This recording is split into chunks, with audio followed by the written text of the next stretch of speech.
We've had many eminent personalities on our Front Row series, and today is no different. We have with us from the State Government of Victoria, Australia, the Honourable Minister Philip Dalidakis, who is the Minister of Trade and Investment, the Minister for Innovation and Digital Economy, and the Minister for Small Business here on Economy.lk. Welcome. Thank you. Thank you for having me. Just rolling into, I think, the first question with the bilateral relationship between Victoria and the state of Sri Lanka. What sectors do you see as some of the opportunities building on what's happened before? Yeah, look, we're very lucky. Sri Lanka and Australia have such a positive shared history and such a strong friendship and relationship to build on that I feel like I'm still home, even though obviously we're separated by thousands of kilometres. And I think that the opportunities are immense, both sides, by the way, because, of course, as the Trade Minister, the opportunities are not just what we're looking to attract from Sri Lanka into Victoria. We're also looking at what we can do in terms of opportunities with Sri Lankan businesses. So, coming back to your question, international education still remains a critical industry for us in terms of opportunities. We already get over 75% or around 75% of Sri Lankan students coming into Australia to Victoria. But one of the things that I'd like to look at is what can we do about bringing some of our institutions here to Sri Lanka.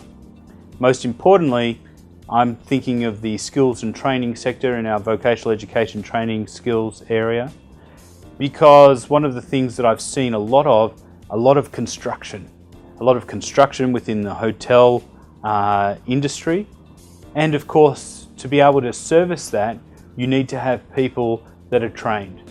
And so I think there's a huge opportunity. IT tech sector. There is tremendous talent within Sri Lanka, within software engineers and the tech sector.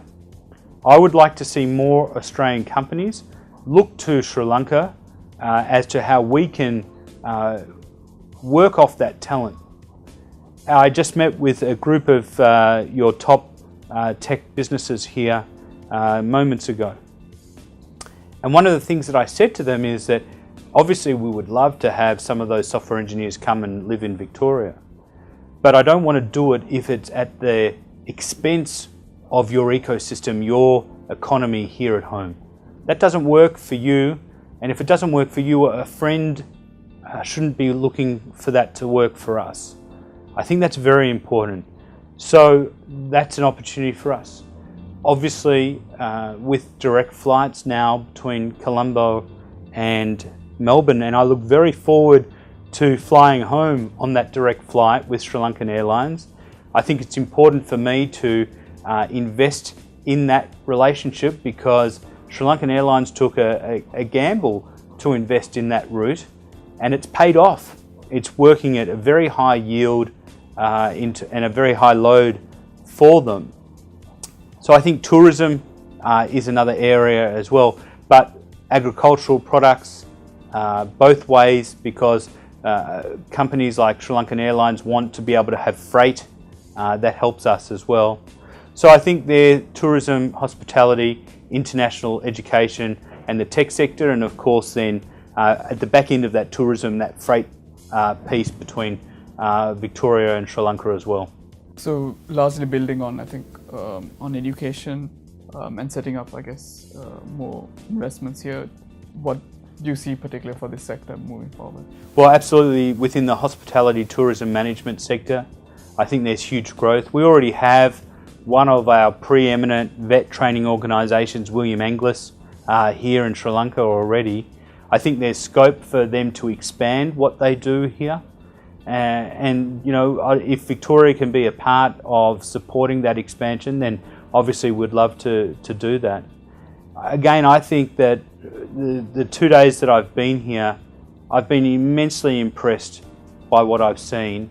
I do feel at home. The warmth that people have shown me has touched me and left me with a very warm sense of pride in our relationship. And you don't always get that when you travel, but to get it from everybody that you meet is just really nice, because to travel and be away from my family, my 3 young children, is not always easy, but it's made easier while I've been here by that love and warmth that I've received.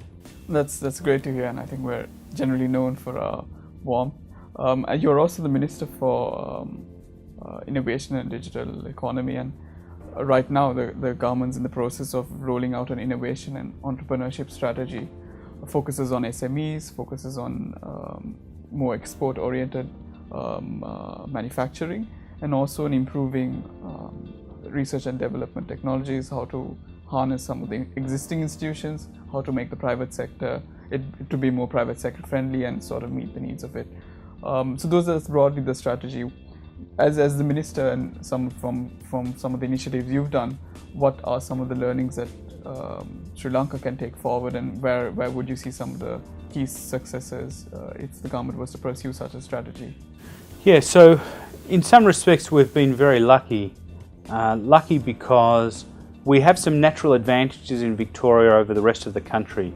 The cost of doing business in Victoria is lower than it is in New South Wales or Queensland, capital cities of course. The talent acquisition is much greater in Victoria than it is. So for example, within the tech sector, Victoria provides 38% of our tech graduates.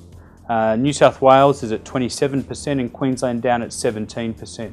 So we have a natural pipeline of people that can fulfill those roles as they're required. The flip side of that is that we want to continue to attract new talent into Victoria and businesses that can soak up that talent, because there's no use creating graduates for the jobs if you don't have the companies for them to work in. So we've been quite aggressive with our strategy. We have an aim of being the #1 tech destination in the Asia Pacific region. Right now we're sitting at #2 behind Singapore. And in the last 2 or 3 years, we've seen companies that are globally well known, companies like Slack, Square, Zendesk, Etsy, Eventbrite, GoPro, Hired, or choose Melbourne for either their Asia Pacific or ANZ headquarters. So you have our international strategy, but then we also have our domestic strategy. And our domestic strategy is in 2 parts. Australian companies that have gone overseas, what we call the boomerangs, that we now want them to come back to Victoria.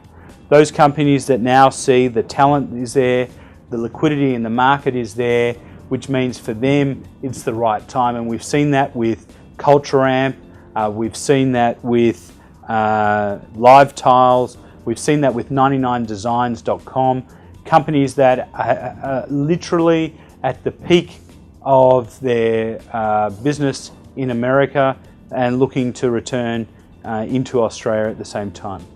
That's one part. The other part, as I said, for our local, is to make sure that we are providing opportunities in our local. So I have a $60 million fund within my portfolio, and that is designed to support startups through incubators, accelerators, and co-working spaces.